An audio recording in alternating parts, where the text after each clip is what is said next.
Welcome to Simplified UPSC by PPP, where we listen, learn, and grow together. द्वितीय विश्व युद्ध ये सिर्फ एक जंग का नाम नहीं है। ये एक ऐसी तबाही थी जिसने पूरी दुनिया का नक्शा ही बदल दिया। और सिर्फ नक्शा ही नहीं, इंसानियत की सोच को भी हमेशा के लिए बदल कर रख दिया। तो चलिए आज इस महायुद्ध के उन कारणों, घटनाओं और नतीजों को समझने की कोशिश करते हैं जिन्होंने हमारी आज की दुनिया को ये शक्ल दी है। स्क्रीन पर ये जो नंबर है, ये कोई मामूली आंकड़ा नहीं है। 60 मिलियन यानी 6 करोड़। ये वो अनुमानित संख्या है जितने लोगों ने द्वितीय विश्व युद्ध में अपनी जान गंवाई। एक ऐसी तबाही जिसका पैमाना इतिहास ने पहले कभी नहीं देखा था।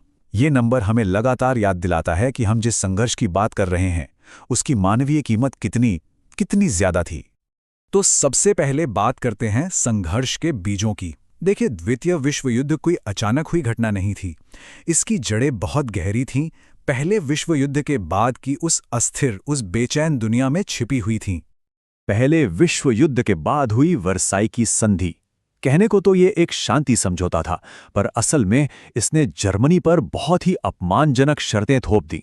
सोचिए, उनसे उनकी जमीनें छीन ली गईं, उनकी विशाल सेना को घटाकर सिर्फ 1 लाख सैनिकों तक सीमित कर दिया गया और युद्ध का सारा दोष अकेले उन पर डाल दिया गया। इन्हीं शर्तों ने जर्मनी में बदले की एक ऐसी आग जलाई और ऐसी आर्थिक तंगी पैदा की जो हिटलर जैसे नेता के लिए एक बिल्कुल उपजाऊ जमीन साबित हुई। और इसी केओस के बीच दुनिया में एक नई तरह की सरकार का जन्म हुआ, अधिनायकवाद यानी टोटलिटेरियनिज्म। इन तानाशाही शासनों ने लोगों से कहा, आप हमें अपनी आज़ादी दे दो, हम आपको स्थिरता देंगे। और इसका मतलब क्या था? इसका मतलब था सरकार का हर चीज पर पूरा कंट्रोल, जबरदस्त सरकारी प्रोपेगेंडा और जो भी आवाज उठाए उसे कुचलने के लिए पुलिस का खौफ। इसी माहौल में फांसीवाद ने अपनी जड़ें जमाईं। ये एक ऐसी कट्टर विचारधारा थी जो कहती थी कि देश ही सब कुछ है, व्यक्ति कुछ भी नहीं। इसमें अंधराष्ट्रवाद, सैन्य ताकत की पूजा और एक करिश्माई नेता के पीछे आंख बंद करके चलने पर जोर दिया गया। इस विचारधारा ने लोगों के गुस्से और डर को अपनी ताकत बनाया और पूरी दुनिया पर हावी होने का एक खतरनाक सपना देखा। दूसरा भाग, दुनिया में विस्फोट। ये जो तनाव और नफरत वाली विचारधाराएं थीं, ये सिर्फ कागजों तक ही सीमित नहीं रहीं। बहुत जल्द इन्होंने पूरी दुनिया को युद्ध की आग में झोंक दिया। तो हुआ ये कि 1939 में यूरोप में जंग छिड़ गई।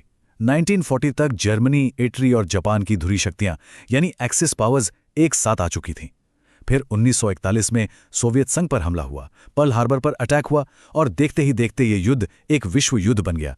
1942-43 में स्टेलिनग्राद और मिडवे जैसी लड़ाइयों ने कह सकते हैं कि पासा पलट दिया और आखिरकार 1945 में मित्र राष्ट्रों की जीत के साथ ये महायुद्ध खत्म हुआ। तो इस महायुद्ध में दुनिया साफ साफ 2 गुटों में बटी हुई थी। एक तरफ थीं धुरी शक्तियां यानी एक्सिस पावर्स, जिसमें मुख्य थे जर्मनी, इटली और जापान, और दूसरी तरफ थे मित्र राष्ट्र, allied powers, great Britain, France, Soviet संघ और बाद में अमेरिका भी इसमें शामिल हो गया। ये सिर्फ देशों की लड़ाई नहीं थी, ये 2 अलग-अलग विचारधाराओं की जंग थी। तीसरा भाग, संपूर्ण युद्ध। ये जंग सिर्फ सरहदों पर फौजियों के बीच नहीं लड़ी गई, इसे संपूर्ण युद्ध या टोटल वॉर कहा जाता है। मतलब जहां देश की फैक्ट्रियों से लेकर घरों तक हर नागरिक किसी न किसी तरह से इसका हिस्सा था, और जाहिर है इसका सबसे भयानक असर आम लोगों पर ही पड़ा। और इस संपूर्ण युद्ध का सबसे भयावह, सबसे काला अध्याय था होलोकॉस्ट, यानी यहूदियों का योजनाबद्ध तरीके से किया गया नरसंहार। ये आंकड़े दिखाते हैं कि नाजी क्रूरता कितनी भयानक और सुनियोजित थी।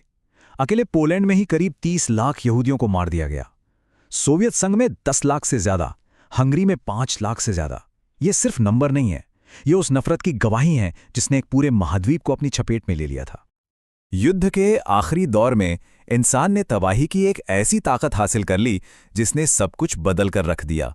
परमाणु हथियारों का विकास, इसने युद्ध की परिभाषा को हमेशा के लिए बदल दिया और दुनिया को लाकर खड़ा कर दिया परमाणु युग की दहलीज पर।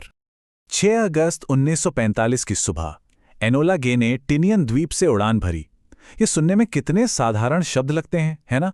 पर ये इतिहास के सबसे विनाशकारी मिशन की शुरुआत थे। यही वो पल था जिसने हिरोशिमा पर पहला परमाणु बम गिराकर युद्ध का अंत तो शायद तेज कर दिया, लेकिन इंसानियत के भविष्य पर एक बहुत बड़ा सवालिया निशान भी लगा दिया। चौथा भाग, एक विनाशकारी विरासत। युद्ध खत्म हो गया, पर अपने पीछे एक टूटी फूटी दुनिया और अनगिनत सवाल छोड़ गया। ये स्लाइड युद्ध की उस भारी कीमत को दिखाती है जो हर किसी ने चुकाई। सोवियत संघ ने 1,10,00,000 सैनिक और 70 लाख आम नागरिक खो दिए। जर्मनी ने 33 लाख सैनिक और लगभग 29 लाख नागरिक खोए। वहीं अगर हम अमेरिका को देखें तो उनके सैन्य नुकसान के मुकाबले नागरिक मौतें बहुत ही कम थीं। इससे साफ पता चलता है कि हर देश ने इस युद्ध की कीमत अलग-अलग तरीकों से चुकाई थी। इतनी बड़ी तबाही के बाद मित्र राष्ट्रों ने यह तय किया कि ऐसा दोबारा कभी नहीं होना चाहिए। इसके लिए उन्होंने 3 मुख्य लक्ष्य रखे। पहला, न्यूरनबर्ग ट्रायल के जरिए युद्ध के गुनहगारों को सजा देना। दूसरा, जर्मनी और जापान को पूरी तरह से विसैन्यीकृत करना, मतलब उनकी सैन्य ताकत खत्म करना।